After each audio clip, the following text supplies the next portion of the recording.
पानातून पान फुटतं, मग वाढतं ते झाड.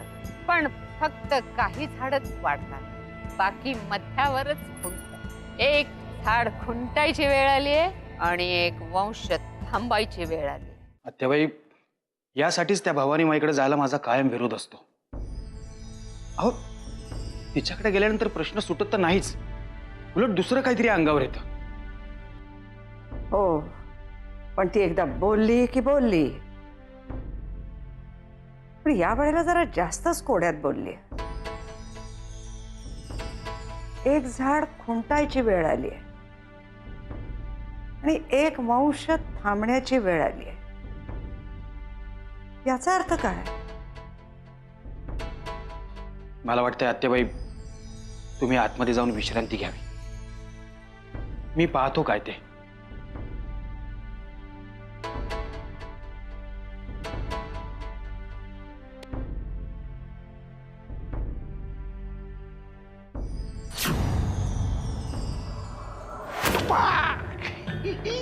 परशु शेठ. अरे वा, महादेवाच्या पाठोपाठ नंदी हजर.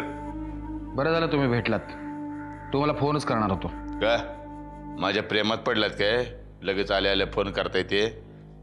नाही, हा शंभू कोण आहे? जरा कुठे नंदीची उपमा दिली तर शंभूचा शोध चालू. परशु शेठ, तुम्हाला चांगलं माहिती आहे, मी कधीही संतापत नाही. आमची श्रद्धा मोठ्या साहेबांच्या पायापाशी आहे. त्यांच्या दिशेने येणारं प्रत्येक संकट मी माझ्या अंगावर घेतो.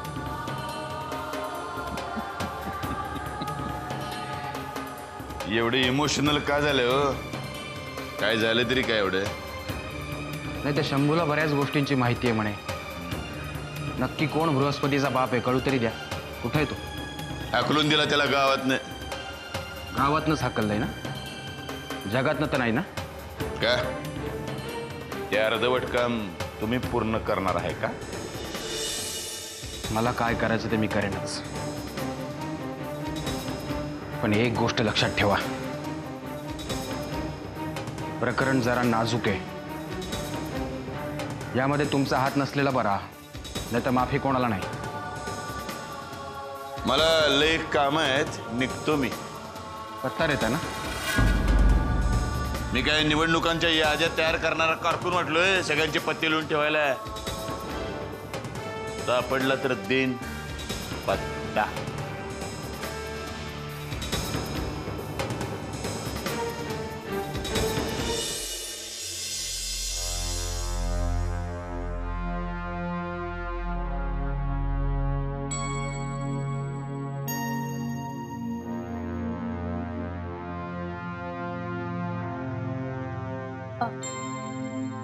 आत्याबाई, आत्याबाई, खरं तर मी तुम्हाला असं थेट कधी विचारलं नाहीये, पण तुम्ही कुठे गेला होता? जानकी थोडी दमली आहे ग मी. आत्ताच आपण बोललं पाहिजे का? आत्याबाई, मला तुम्हाला त्रास नाही द्यायचा आहे, पण अगं, जाताना सांगून गेले होते ना मी तुला, नवसाईच्या देवळात जाते म्हणून. परत परत काय विचारतेस तेच? आत्याबाई, माझ्यापासून काही लपवून ठेवू नका, कारण मला माहिती आहे तुम्ही जे काही करताय ते घराच्या भल्यासाठीच करताय. तुला बोललं कोणी काही? माझी आई नवसाईच्या देवळात गेली होती.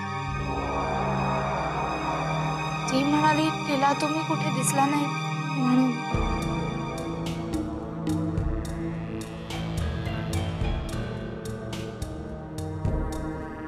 खरं म्हणजे हा विषय मी कुणाही जवळ बोलणार नव्हते, पण जानकी, मी भवानी माईला भेटायला गेले होते. या संकटात तीच काहीतरी मागं काढू शकेल असं वाटलं मला. पण मग काय म्हणाली भवानी माई? हा, आई म्हणाली ती, मला या सगळ्यापासून लांब ठेवा असं म्हणाले. त्यामुळे या प्रश्नाचं आता काय करावं काय कळतच नाहीये मला.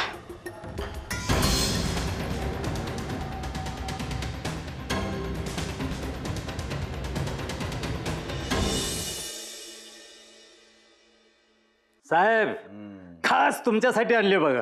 अरे वा वा वा वा. ओहो तू तर शाळेतल्या विद्यार्थ्यावानी माझं सगळं ऐकतो रे. आता साहेब तुम्ही सांगायचं आणि आम्ही ऐकायचं. फक्त किती दिवस ऐकायचं तेवढं सांगा. अरे तू म्हणजे एक ऐतिहासिक दस्तऐवज आहेस. तर तुला जपण्यामध्ये माझा सगळा दिवस जातो रे. म्हणून सांगतो साहेब, एकदा सगळ्यांच्या समोर मला उभं करा. एक शेवटचा घाव घालतो आणि प्रकरणच संपवून टाकतो बघा. तुझ्यावर घाव घालण्यासाठी तो वाकण्यात टपून बसलाय. त्याच्या समोर ज्या क्षणी तू येशील की नाही त्या क्षणी तू संपलास म्हणून समज. साहेब मला भीती वाटते. आज सगळ्यात माझा बैत जाणार नाही ना उगाच. काळजी करू नको रे तू. जो परशुराम किल्लेदार आहे ना तोपर्यंत तुझ्या केसाला बी धक्का लागणार नाही. आणि तुम्ही नसल्यावर म्हणूनच म्हणतोय हितनं बाहेर पडायचं नाही. परशुराम नावाची कवच कुंडल आहेत तुझ्या भोवती. काय होणार नाही तुला, काळजी करू नको. साहेब हे लवकरात लवकर संपून टाका. घोंगडं भिजत ठेवण्यात काही अर्थ नाही. अरे तुझं घोंगडं भिजत टाकून रमावतीत काय मला गारवा आणायचं नाही. मला बी लवकरात लवकर मोकळं व्हायचंय. माझं ऐका साहेब, उद्याच या सगळ्याचा बार वाजवून टाका. बार वाजवणार. वामन्या आणि त्याची लाडकी राणी इथं आली की सगळ्यांच्या समक्ष बार वाजणार. मोठा धमाका होणार. म्हणजे तुमच्या भावाचे 12 वाजलेच समजायचे की. फक्त भावाचे 12 वाजून नाही चालणार. या किल्लेदारांच्या प्रत्येक माणसाचे 12 वाजले पाहिजेत. ज्यांनी ज्यांनी मला सावत्रपणाची वागणूक दिली, ज्यांनी ज्यांनी माझ्या आईला मोलकरणीसारखे राबवली छळले, त्या प्रत्येक किल्लेदाराचे 12 वाजलेले बघायचेत मला. प्रत्येकाचे 12 वाजलेले बघायचेत.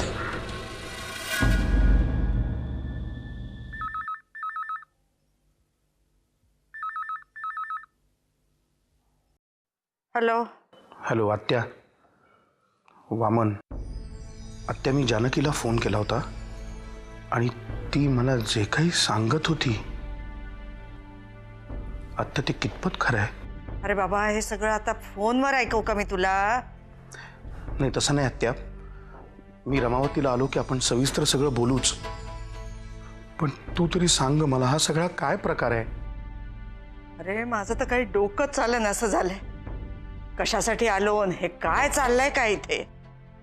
अमृताच्या डोक्याला ना आता अजूनच त्रास होणार आहे या सगळ्यामुळे. नाही जानकी म्हणाली मला की तिला ह्यातलं काही कळू दिलं नाहीये, लांब ठेवलंय तिला. पण आता कळल्या वाचून राहणार आहे का? वामन तिला याच्यातलं काहीही कळता कामा नाहीये. अरे म्हणून तर आम्ही तिला सारखी घराबाहेर पाठवतोय. कुठे देवळात जा, शेतावर जा, जानकीच्या घरी जा, पण घरी नको थांबूस बाई. तुझं मन रमाव बाहेरच्या बाहेर. आपला गण्या असतोच सतत तिच्यासोबत. आत्या दादाचं काय म्हणणं आहे ग या सगळ्यावर? तो काय म्हणणार? गप्प गप्प आहे बिचारा. कुणाशीही धडपणे बोलत नाहीये काही. आत्या हे बघ मला कळतंय तिथे खूप टेन्शन आहे. पण आत्या तू आत्ता तिथे धीर सोडू नकोस. हां मी शक्य तितक्या लवकर तिथे पोचायचा प्रयत्न करतो. हां मी आलो ना की मग बोलू निवांत सविस्तर. दादाशीही बोलू. हां पण तू धीर सोडू नकोस. हो.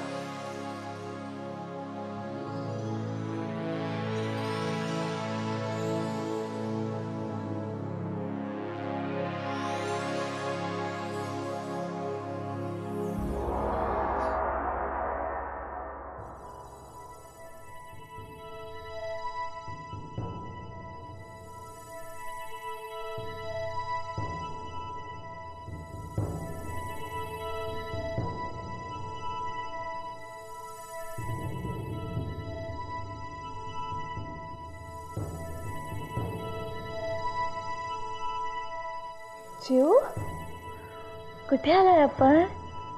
रमावतीला आलो. आता नाही ना रडणार? आणि हे कोण आहेत? मोठे काका आहेत आपले. नाव ठेवलं यांनी आपलं. काकांना म्हणून थँक्यू काका. थँक्यू काका. काका आहे का पण मी तिचा खरंच?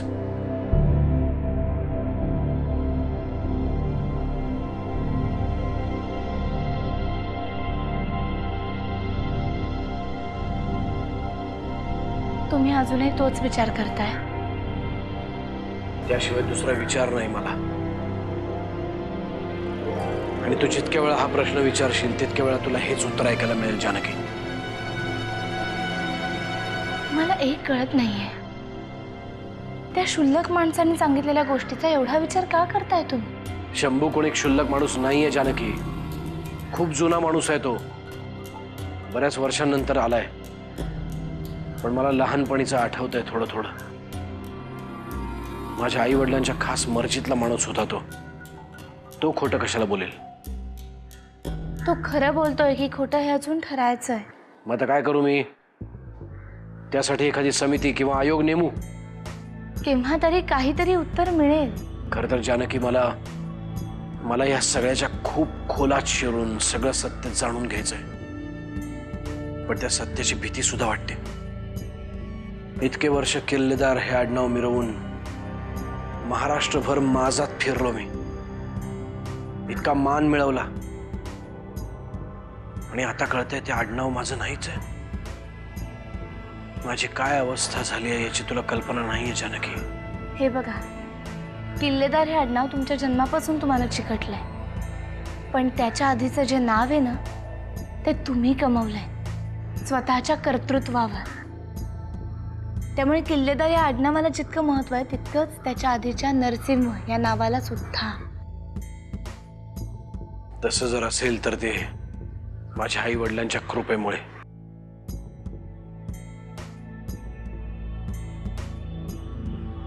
पण पुन्हा तेच, त्या विष्णुपंत किल्लेदार आणि लक्ष्मी किल्लेदार यांचा मी मुलगा आहे का? हा विषय मी माझ्यापुरता सोडून दिला. आपण इकडे अमृतासाठी आलो, त्यामुळे तिची काळजी घेणं जास्त महत्वाचं आहे. आणि तसंही उद्या वामनदादा इकडे येणार आहे, तेव्हा बोलू.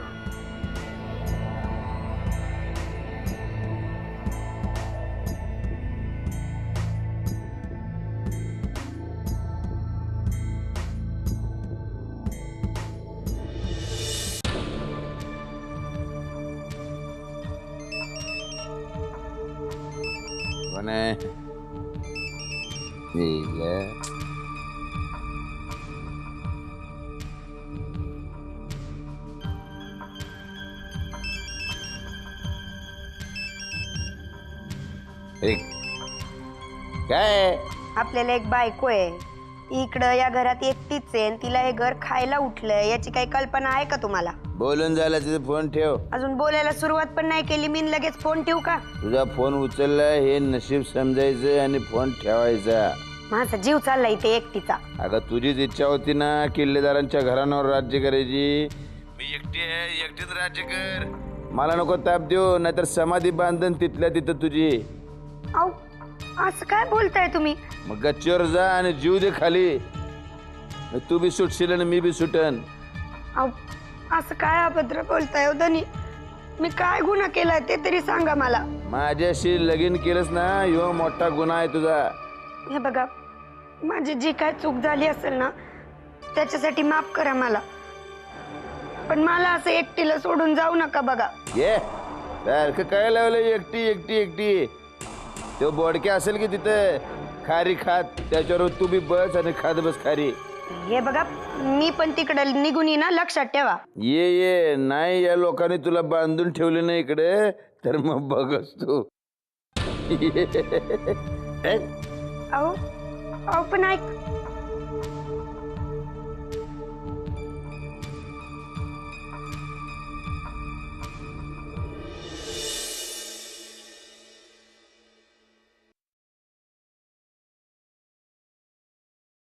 जानकी कुठे आहे दादा?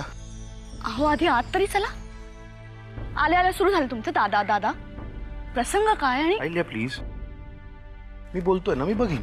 हा पण काय बोलणार आहात ते आधी ठरवून घ्या. कारण या अशा प्रसंगाच्या वेळी आपण आईल्याताई तुम्ही समजताय तेवढी भयंकर गोष्ट घडलेली नाहीये.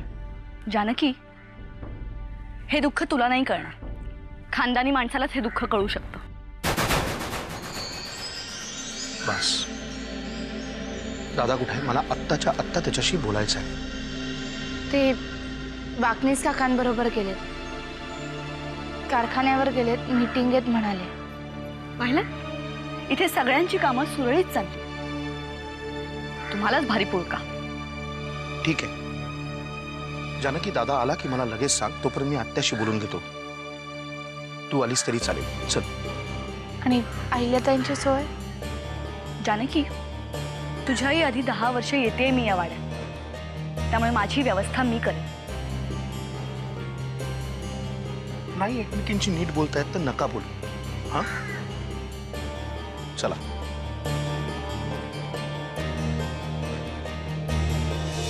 पण आत्या मला वामन, तू जे मला विचारतोयस ना ते घरातल्या सगळ्यांनी विचारून झालेलं आहे. वीट आलाय मला या प्रश्नाचा. पण आत्या तुला नाही विचारणार तर मग मला सांग कोणाला विचारणार? अरे पण तुम्ही सगळेजण हा प्रश्न माझ्याच का माथी मारताय? त्या नरसिंहाला वाटायचं मला सगळं माहिती आहे आणि तरी मी त्याला सांगत नाही. असं काही वाटणार नाही त्याला. आत्या आपल्या दोघांनाही माहिती आहे आपल्या दृष्टीने हा प्रश्न क्षुल्लक आहे, फालतू, लक्ष सुद्धा देऊ नये असा. पण दादा ह्या सगळ्याचा कसा विचार करतो ते जास्त महत्वाचं आहे ना. त्याला त्रास होऊ नये म्हणून तर मी धावत धावत आलो ना आता इथे. ये बाई, आता तू तरी सांग मी काय करू शकते या सगळ्यात? अरे खरं तर एक गोष्ट बरी आहे, दादा घरात नसताना आपण हे बोलतोय. निदान त्याच्याविषयी 2 शब्द बोलता तरी येतील आपल्याला. फक्त अशाच गोष्टी बोलूया ज्यातून पुढे काहीतरी निष्पन्न होईल. हे तू मला सांगतेस म्हणूनच आलो ना मी इथे. नुसतीच चर्चा करायची असती तर मग बसलो असतो घरीच गप्पा मारत आईल्याशी. मला या गोष्टीचा लवकरात लवकर सोक्ष हवाय. एक्झॅक्टली. हा शंभू नक्की आहे तरी कोण? कधीतरी लहानपणी आईकडनं त्याच्याविषयी काहीतरी ऐकलं असेल, पण अगदी थोडा थोडा आठवतोय मला आता. पण आता मात्र त्याची सगळी माहिती काढायलाच हवी. मधल्या काळात हा कुठे होता, काय करत होता, आणि आत्ताच येऊन त्याला हा विषय का बोलावा असा वाटला? काय हेतू काय त्याचा? कारण काय आत्या, एवढ्या मोठ्या माणसाविषयी असं अचानक येऊन कोणीतरी का बोलेल? अगदी अगदी बरोबर मुद्दा काढला तुम्ही वामन दादा. अरे पण हे सगळं नरसिंहाशी बोलायला पाहिजे. त्याला काय प्रश्न पडलाय एकच, हे सगळं खरं आहे का? आणि आणखीन एक गोष्ट, हे सगळं सांगून ते अचानक गायब कुठे झाले, गेले कुठे? आणि आत्या असं काही खरंच असतं तर आमची आई तुझ्याशी बोलली असती ना ग. अगदी अंथरुणाला खेळली होती तेव्हा तरी बोलली असती. नाही, मला वाटतं हा सगळा बनाव आहे, काहीतरी ब्लॅकमेलिंगचा प्रकार आहे. काही नाही, माणसाला इमोशनल करायचं आणि त्याच्या गोटातला माणूस व्हायची धडपड करायची, हे असलं काहीतरी खेळ आहे हा. पण शंभूच्या बाबतीत आता हे इतक्या वर्षांनी लागू पडेल का नाही? शंभू म्हणजे काही इमानदारीचा आदर्श नाहीये कोणी. आणि वाकनिसांसाठी आपण जे नियम लावतो ते आपण काय शंभूच्या बाबतीत लावू? शक्यच नाही. याच्यावर एकच उपाय आहे त्या, दुर्लक्ष करणे. मला एक कळत नाहीये, या माणसाला जर एवढं मोठं रहस्य माहिती होतं तर त्याचा आत्ताच भांडवल करायची काय गरज होती? आणि एवढं करून हा गायब कुठे झालाय? मला काय वाटतात त्या बाई, या सगळ्या प्रश्नांची उत्तर आपल्याला फक्त परशुदादाच देऊ शकतात. तो इथे नाहीये हे फार बरं आहे. बरं आहे.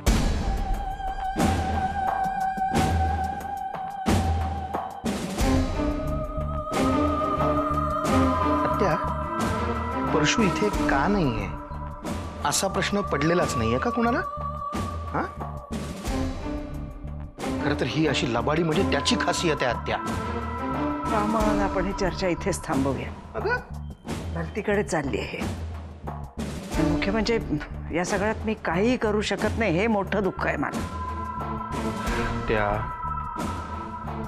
मामा थांबवूया रे, खरंच इथेच थांबवूया ही चर्चा.